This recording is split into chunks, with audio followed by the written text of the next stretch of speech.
വിസമ്മതിച്ചതിന്റെ കാരണം? പദ്ധതികളുടെ പേരിൽ കോടികളുടെ അഴിമതി നടക്കുന്നുണ്ടെന്ന് ഞാൻ സംശയിച്ചു. അതുമാത്രമല്ല, സർക്കാർ കരിമ്പെട്ടിയിൽപ്പെടുത്തിയിരിക്കുന്ന ഒരു കമ്പനിയെ പദ്ധതിയിൽ തിരികെ കയറ്റുകയും ചെയ്തു. താങ്കൾ ഒപ്പിടാൻ വിസമ്മതിച്ചതിന് ശേഷം എന്താണ് സംഭവിച്ചത്? കളക്ടർ എന്നോട് തട്ടിക്കയറുകയും അപമര്യാദയായി പെരുമാറുകയും ചെയ്തു. എന്റെ കയ്യിൽ നിന്ന് ഫയൽ തട്ടിപ്പറിക്കും പോലെ വാങ്ങി ഒപ്പിട്ട് നൽകുകയായിരുന്നു. അഴിമതി ചൂണ്ടിക്കാട്ടാൻ ശ്രമിച്ചതിന് എന്നോടെന്തോ പ്രതികാര ബുദ്ധിയുള്ളതുപോലെ. അതുകൂടാതെ എന്നെ പദ്ധതിയുടെ എക്സിക്യൂട്ടീവ് ചെയർമാൻ സ്ഥാനത്ത് നിന്ന് നീക്കി മേഡം തന്നെ അത് ഏറ്റെടുക്കുകയും ചെയ്തു. ഈ അഴിമതിക്കും ക്രമക്കേടിനും ഇപ്പോഴത്തെ ഈ കൂട്ടക്കുരുതിക്കും പിന്നിൽ ജില്ലാ കളക്ടർ ശാലിനി വിഷ്ണു ആണെന്നാണോ പറയുന്നത്? എന്ന് ഞാൻ പറയില്ല. അതൊക്കെ അന്വേഷിച്ച് കണ്ടുപിടിക്കേണ്ടത് പോലീസിന്റെയും നിങ്ങളുടെയൊക്കെ ജോലിയാണ്. അതെ പ്രശാന്ത്, ചൈന കോളനിയിലെ കുട്ടികൾക്കുണ്ടായ ഭക്ഷ്യവിഷബാധ പുതിയ മാനങ്ങളിലേക്ക് കടക്കുകയാണ്. ചെറുമീനുകളല്ല, വമ്പൻ സ്രാവുകൾ തന്നെയുള്ള വലിയൊരു ക്രമക്കേടിന്റെ ചുരുൾ അഴിയുകയാണ് ഇവിടെ. കരിമ്പട്ടികയിൽപ്പെട്ട കമ്പനിയിൽ നിന്നും കോടികളുടെ കോഴപ്പണം പറ്റി ജില്ലാ കളക്ടർ ശാലിനി വിഷ്ണു പാവപ്പെട്ട കുഞ്ഞുങ്ങളെ ഗിനിപ്പന്നികളാക്കുകയും കൂട്ടക്കുരുതിക്ക് ഇരയാക്കാൻ ശ്രമിക്കുകയും ചെയ്യുന്ന വാർത്തകളാണ് ഇപ്പോൾ പുറത്തു വന്നുകൊണ്ടിരിക്കുന്നത്. മാഡം,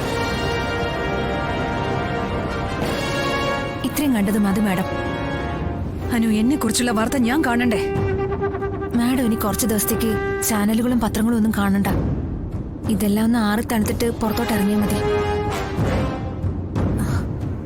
രാമേട്ട, കാറ് തിരികെ നമുക്ക് മടങ്ങിപ്പോവാം. കാറ് തിരികെ രാമേട്ട, നമ്മൾ കളക്ടറേറ്റിലേക്ക് പോകുന്നില്ല. ശരി.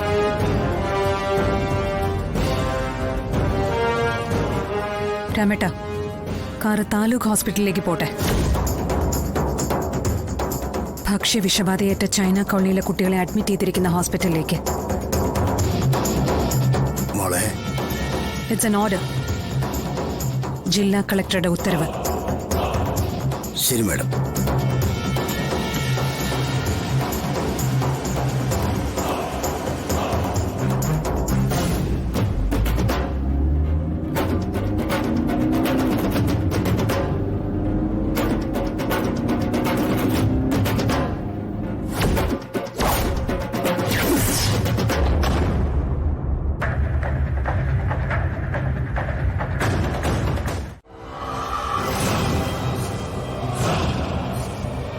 മാഡം, ചൈന കോളനിയിലെ കുട്ടികൾക്കിടയിലുണ്ടായ ഭക്ഷ്യവിഷബാധയെ പറ്റി മെമ്പർക്ക് എന്താണ് പറയാനുള്ളത്?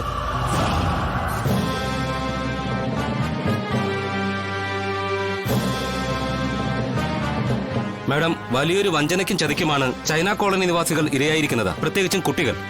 ഈ ഒരു സന്ദർഭത്തിൽ കേരള ജനതയോട് എന്താണ് പറയാനുള്ളത്? കേരള ജനതയോടല്ല, എനിക്ക് കളക്ടർ മേഡത്തോടാണ് സംസാരിക്കാനുള്ളത്. മാഡം, നമുക്ക് പോവാം.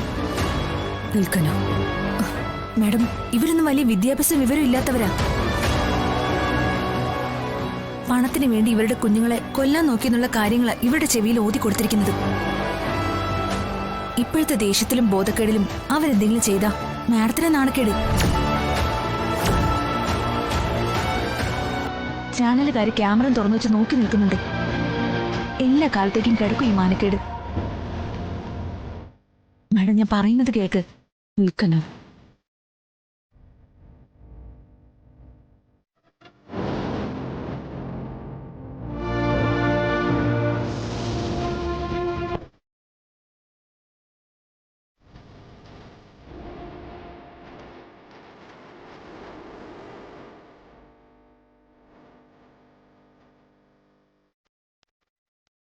മുകളിലിരിക്കുന്ന ദൈവം തമ്പുരാൻ ചിലപ്പോൾ ചതിച്ചെന്നിരിക്കും. പക്ഷേ ശാലിനി മാഡം ഞങ്ങളെ പാവങ്ങളെ ചതിക്കില്ല. മെമ്പറെ, പക്ഷെ ഒരു കാര്യത്തിൽ മാഡം എനിക്ക് ഉറപ്പ് തരണം. ഞങ്ങളെപ്പോലുള്ള പാവങ്ങളെ രക്ഷിക്കാൻ വന്ന അവതാരമായിട്ടാ ഞങ്ങൾ മാഡത്തെ കാണുന്നത്. ഞങ്ങളുടെ കുഞ്ഞുങ്ങളോട് ഈ ചതി ചെയ്തവരെ കണ്ടുപിടിക്കാനും വേണ്ട ശിക്ഷ കൊടുക്കാനും ഉള്ള കഴിവും ശേഷിയൊന്നും ഞങ്ങൾക്കില്ല. ഞങ്ങൾക്ക് വേണ്ടി മേഡം അവരെ കണ്ടുപിടിച്ച് വേണ്ട ശിക്ഷ കൊടുക്കണം.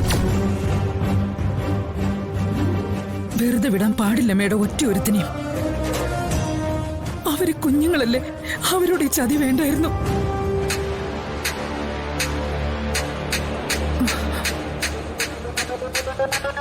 കണ്ടെത്തിയിരിക്കും മെമ്പറെ. കണ്ടെത്തി കണക്ക് പറയിക്കും. ഈ ശാലിനിക്ക് ജീവനുണ്ടെങ്കിൽ നിന്നും ഇപ്പോൾ പുറത്തു വന്നുകൊണ്ടിരിക്കുന്നത് ഞെട്ടിക്കുന്ന അഴിമതിയുടെയും അവിശുദ്ധ ബന്ധങ്ങളുടെയും കഥകളാണ്. കോർപ്പറേറ്റ് മാഫിയയും ജില്ലാ ഭരണത്തലവൻ കൂടിയായ ജില്ലാ കളക്ടർ ശാലിനി വിഷ്ണുവുമായുള്ള അഴിമതി കഥകൾ കൂടുതൽ പുറത്തുവരുന്ന സുപ്രധാന മുഹൂർത്തങ്ങളിലൂടെയാണ് കേരളം ഇപ്പോൾ കടന്നുപോയിക്കൊണ്ടിരിക്കുന്നത്. അതെ പ്രശാന്ത്, കേരളം ഇപ്പോൾ കണ്ണും കാതും നട്ടിരിക്കുന്ന സുപ്രധാന വാർത്ത. ജില്ലാ കളക്ടർ ശാലിനി വിഷ്ണുവിന്റെ കറുത്ത കരങ്ങൾ തന്നെയാണ് കുട്ടികൾക്കിടയിലുണ്ടായ വിഷബാധയ്ക്ക് പിന്നിലെന്ന് വ്യക്തമാണ്. ചൈന കോളനിയിലെ കുട്ടികൾക്ക് മാത്രമാണ് വിഷബാധ ഉണ്ടായിരിക്കുന്നതെന്നത് ശ്രദ്ധേയമാണ്. അമിത് ഗ്രൂപ്പ് എന്ന വമ്പൻ കോർപ്പറേറ്റ് കമ്പനി ഏതാനും നാളുകൾക്ക് മുമ്പ് ചൈന കോളനി നിവാസികളെ ഒഴിപ്പിക്കാനും അവിടെ അനധികൃതമായി ഫ്ളാറ്റ് സമുച്ചയങ്ങൾ കെട്ടിപ്പൊക്കാനും ശ്രമിച്ചിരുന്നു. ഈ അനധികൃത ഇടപാടുകൾക്ക് ചുക്കാൻ പിടിച്ച മേയർ സുസ്മിത ഇപ്പോൾ ജയിലിലാണ്. ഇത് സംബന്ധിക്കുന്ന ഞെട്ടിക്കുന്ന ക്രമക്കേടിന്റെ കഥകൾ ചാനലിലൂടെ തന്നെ പുറത്തു വന്നു കഴിഞ്ഞു. അന്ന് സമര നായികയായി ചൈന കോളനി ഒഴിപ്പിക്കുന്നതിനെതിരെ മുൻനിരയിൽ നിന്ന ജില്ലാ കളക്ടർ ശാലിനി വിഷ്ണു തന്നെയാണ് ഇപ്പോൾ അമിത് ഗ്രൂപ്പ് എന്ന കോർപ്പറേറ്റ് ഭീമന്റെ ദല്ലാളായി പ്രവർത്തിച്ചിരിക്കുന്നു എന്നതാണ് വൈരുദ്ധ്യാത്മകം. അതെ പ്രശാന്ത്, അന്ന് ചൈന കോളനി ഒഴിപ്പിക്കാൻ ശ്രമിച്ചത് അമിത് ഗ്രൂപ്പ്, അതിനെതിരെ മുൻനിരയിൽ നിന്ന് പ്രവർത്തിച്ചത് ജില്ലാ കളക്ടർ ശാലിനി വിഷ്ണു.